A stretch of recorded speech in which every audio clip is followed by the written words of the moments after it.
Hello. Today I will show you how to use MySQL, also known as MySQL. MySQL is helpful in the workplace in sorting and rearranging large databases to find the information you need. Although you can perform such functions with Microsoft Excel, MySQL allows you to perform the functions on a much larger database. So let's get started. First, you must download a platform to use MySQL on. There are many different platforms that you can download for free, but we will use PHP MyAdmin via the XAMPP software. To do this, go to sourceforge.net and type XAMPP, XAMPP, in the search bar. Now we're going to download the first one with the orange icon.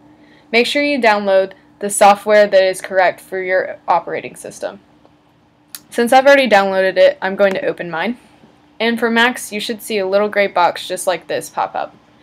You hit the Start button for Apache, and hit the Start button for MySQL. Next, we must go to localhost, so http://localhost in order to access PHP MyAdmin. Down here in the bottom left, you see PHP MyAdmin. When you click on that, you're brought to this page. Now, as you can see, I already have a few databases in my PHP MyAdmin. However, I'm going to create a database for this course.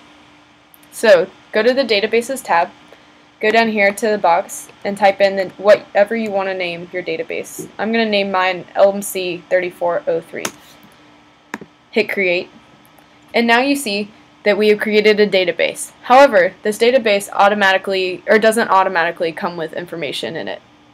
So, in order to import information and stuff that we want to search through, I'm going to hit LMC 3403 over here on the left, go to the Import tab, and choose a file.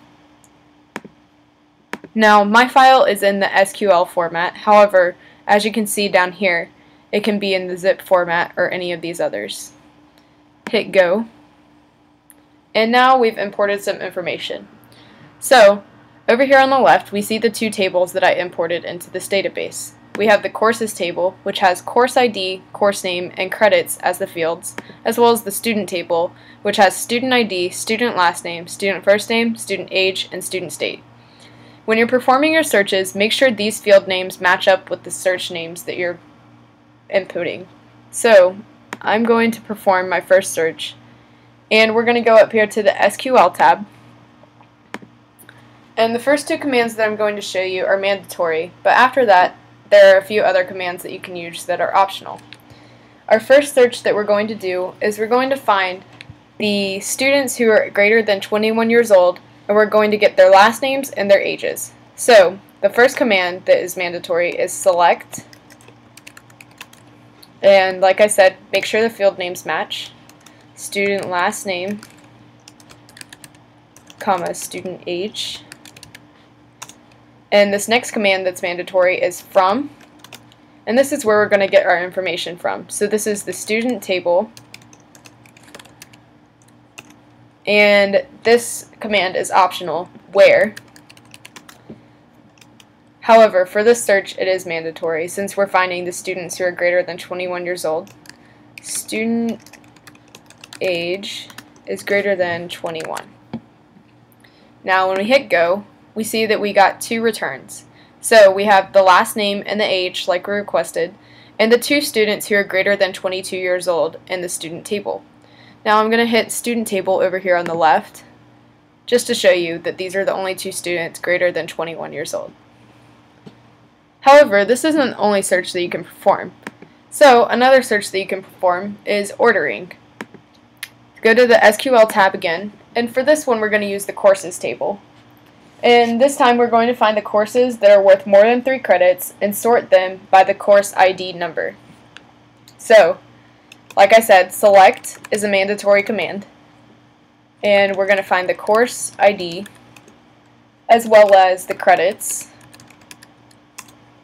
And from is another mandatory command. We're going to get this information from the courses table, where credits are greater than 3. And we're going to order it by the course ID. So when you hit go, you see that these are the 3 courses who have a credit value of greater than 3. And like I said, we ordered it by the course ID number, so you can see that this is in ascending order. There are many other functions that you can perform with MySQL. However, these are just a couple. There are many other search functions that you can perform as well. Then you can do some minimal coding as well